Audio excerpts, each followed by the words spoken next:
यह video NM भर्ती परीक्षा साइंस के इम्पोर्टेंट क्वेश्चन पार्ट 6 है। इस वीडियो को शुरू से अंत तक जरूर देखिए। इसमें मैं आपको विज्ञान के 50 महत्वपूर्ण प्रश्न और उसके आंसर बताऊंगा। लेकिन उससे पहले अगर आपने हमारे चैनल को अभी तक सब्सक्राइब नहीं किया है तो कृपया चैनल को सब्सक्राइब कर लें। साथ में बेल आइकन को प्रेस करके ऑल नोटिफिकेशन सेलेक्ट करके रखें ताकि जितने भी वीडियो मैं अपने चैनल पर अपलोड करूं उसका नोटिफिकेशन आपको सबसे पहले मिल जाए। तो चलिए वीडियो शुरू करते हैं। पहला प्रश्न है, भारतीय मानक के अनुसार जलपान जल के पीएच की अनुमेय परास क्या है? सही उत्तर है 6.5 से 7.5 तक। अगला प्रश्न है, हाइड्रोजन ऊर्जा को किसके द्वारा फांसा जा सकता है? सही उत्तर है ईंधन कोशिका के द्वारा। अगला प्रश्न है, निम्न में से कौन सा प्रदूषक वाहनों में उपस्थित लेड पेट्रोल द्वारा उत्सर्जित नहीं होता है? सही उत्तर है पराक्सी एसिटाइल नाइट्रेट। अगला प्रश्न है, 15 ग्राम साधारण लवण में कितना पानी मिलाया जाए कि 15% लवण का घोल प्राप्त हो? तो सही उत्तर है 85 ग्राम। अगला प्रश्न है, यहाँ पर मनुष्य की विष्ठा में पाए जाने वाले वो जीवाणु जठरांत में रोग उत्पन्न करते हैं, वह है उपरोक्त सभी। अगला प्रश्न है, मत्स्य पालन किससे संबंध रखता है? सही उत्तर है यहाँ पर व्यावसायिक मछली पालन से। अगला प्रश्न है, रासायनिक रूप से विटामिन ए को जाना जाता है? सही उत्तर है रेटिनाल। अगला प्रश्न है, यहाँ पर विद्यालय में विज्ञान की प्रदर्शनी लगाने का क्या उद्देश्य होता है? सही उत्तर है बच्चों के प्रकृति के प्रति चाह को बढ़ावा देना। अगला प्रश्न है, संपीड़ित कमानी के साथ उत्पन्न तरंगे हैं? सही उत्तर है अनुदैर्ध्य तरंगे। अगला प्रश्न है, श्वसन पथ में आने वाली विकार को चुनिए? सही उत्तर है दमा। अगला प्रश्न है, यहाँ पर फूल प्रायः चमकीले रंग के होते हैं और मीठी खुशबू देते हैं, इसका कारण है कीटों को आकर्षित करने के लिए।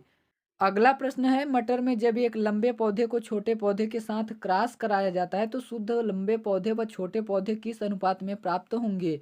सही उत्तर है 1:1। अगला प्रश्न है, हरी और पीली सब्जियों में अधिक है? सही उत्तर है विटामिन ए। अगला प्रश्न है, स्पाइरोगाइरा कोशिका में हरित लवक है? सही उत्तर है स्पाइरल। अगला प्रश्न यहाँ पर है, उस विटामिन का नाम बताइए जो खनिज के अवशोषण को समृद्ध करता है? सही उत्तर है विटामिन डी। अगला प्रश्न है, सुबह सूक्ष्मदर्शी में प्याज के छिलकों को कोशिकाओं का प्रेक्षण कर रही है, वह एक फोकस में ज्यादा संख्या में कोशिका प्रेक्षित करना चाहती है, उसे प्रेक्षण करना चाहिए? सही उत्तर है कम क्षमता में। अगला प्रश्न है, ऊतकों का अल्पकालिक आरोपण किसमें बनाया जाता है? सही उत्तर है ग्लिसरीन। अगला प्रश्न है, उस विटामिन का नाम बताइए जो बहुत से एंजाइम के लिए आवश्यक है तथा वह पाचन पथ व तंत्रिका तंत्र को स्वस्थ बनाए रखता है? सही उत्तर है विटामिन B2। अगला प्रश्न है, वैज्ञानिक दृष्टिकोण की कमी इनमें से गलत विकल्प चुनिए? सही उत्तर है हमारे तर्क संगत निर्णय लेने की क्षमता को कमजोर करते हैं। अगला प्रश्न है, दूध दही सर्दीन में पाए जाने वाले खनिज और हड्डियों और दांतों के निर्माण में आवश्यक हैं? सही उत्तर है कैल्शियम। अगला प्रश्न यहाँ पर है, एक विद्यार्थी बीकर में 10 मिलीलीटर आसुत जल में 1 ग्राम चीनी घोलता है, उसने बीकर बी में 100 मिलीलीटर आसुत जल में 10 ग्राम चीनी घोल दी, फिर उसने दोनों बीकर में कुछ किशमिश डाले, 2 घंटे बाद उसने किशमिश को कैसा पाया? तो सही उत्तर है दोनों में सिकुड़े हुए। अगला प्रश्न है, एक तत्व यम परमाणु क्रमांक 13 3 इलेक्ट्रॉन त्याग कर यम 3 धन आयन बनाता है, उस आयन में कितने इलेक्ट्रॉन होंगे? तो सही उत्तर है 10।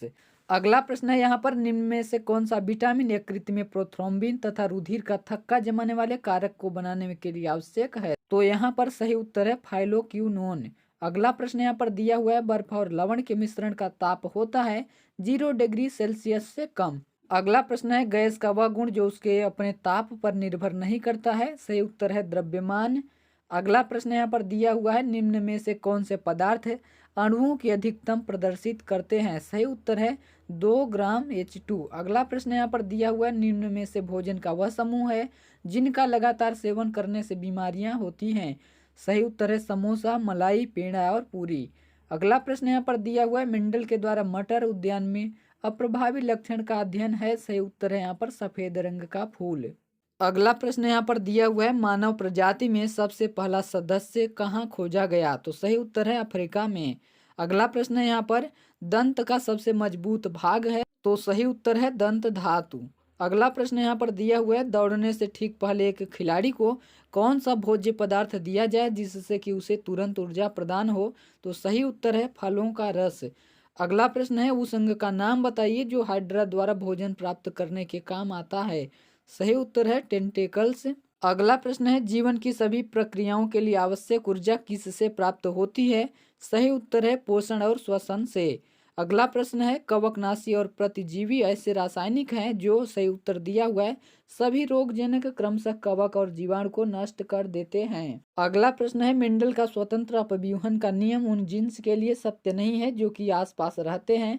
सही उत्तर है समान गुण सूत्र। अगला प्रश्न है, यदि वस्तु का बाह्य बल कार्य नहीं करता है तो वह, सही उत्तर यहाँ पर दिया हुआ है, स्थिर अवस्था या एक समान गति में रहेगी। अगला प्रश्न यहाँ पर दिया हुआ है, तारपीन के तेल का घनत्व 840 किलोग्राम प्रति मीटर क्यूब है तो उसका अपेक्षित घनत्व है, सही उत्तर है 0.84। अगला प्रश्न है, नरम रेत पर नुकीले तली के जूतों की तुलना में सपाट तली के जूतों में चलना आसान होता है, क्योंकि यहाँ पर सही उत्तर दिया हुआ है, सपाट तली के जूते रेत में नहीं धंसते हैं। तेजी से आती हुई क्रिकेट बॉल को पकड़ने के लिए खिलाड़ी अपने हाथों को पीछे क्यों खींचते हैं? तो सही उत्तर है समय बढ़ाने के लिए। अगला प्रश्न यहाँ पर है, दूध की शुद्धता मापने के लिए प्रयोग किया जाने वाला यंत्र है, सही उत्तर है लेक्टोमीटर। अगला प्रश्न यहाँ पर दिया हुआ है, समान संवेग की एक हल्की व एक भारी वस्तु में से किसकी गतिज ऊर्जा अधिक होगी? सही उत्तर है भारी वस्तु की। अगला प्रश्न है, जूल का प्रयोग बदलता है, सही उत्तर है कार्य को ऊष्मा में। अगला प्रश्न यहाँ पर है, पुली क्या बदलने में सहायता करती है? सही उत्तर है प्रभाव की दिशा को। अगला प्रश्न है, जब एक वस्तु को पृथ्वी पर स्वतंत्रता पूर्वक गिराया जाता है तो कुल ऊर्जा होती है, यहाँ पर सही उत्तर है वही रहेगी। अगला प्रश्न है, एक रंग के डिब्बे के ढक्कन को पेचकस द्वारा खोलते समय उत्तोलक का आलंब होगा, सही उत्तर है रंग के डिब्बे का रिम। अगला प्रश्न यहाँ पर दिया हुआ है, कृष्णिका एक पूर्ण ऊष्मा है, सही उत्तर है बी और सी दोनों, यानी कि उत्सर्जक और अवशोषक। अगला प्रश्न है, कौन सी धातु बल्ब का तंतु सर्वोत्तम है? सही उत्तर है टंगस्टन का। अगला प्रश्न यहाँ पर दिया हुआ है, उष्मा विकिरणें विद्युत चुंबकीय विकिरणें है जो संबंधित है, सही उत्तर है अवरक्त क्षेत्र से। अगला प्रश्न यहाँ पर दिया हुआ है, यदि 80 डिग्री सेल्सियस पर गर्म लोहे की बाल को 20 डिग्री सेल्सियस के पानी में डाला जाता है तो बाल और पानी का तापमान होगा, सही उत्तर है 50 डिग्री सेल्सियस। इस पार्ट का आखिरी प्रश्न यहाँ पर दिया हुआ है, किस विधि में तंत्र को दी जाने वाली ऊष्मा उसकी बढ़ी हुई आंतरिक ऊर्जा के बराबर होगी? सही उत्तर है समआयतनिक। तो ये था जो इस वीडियो पार्ट में 50 प्रश्न और उत्तर थे, इनके बारे में मैंने आपको कंप्लीट जानकारी दे दिया।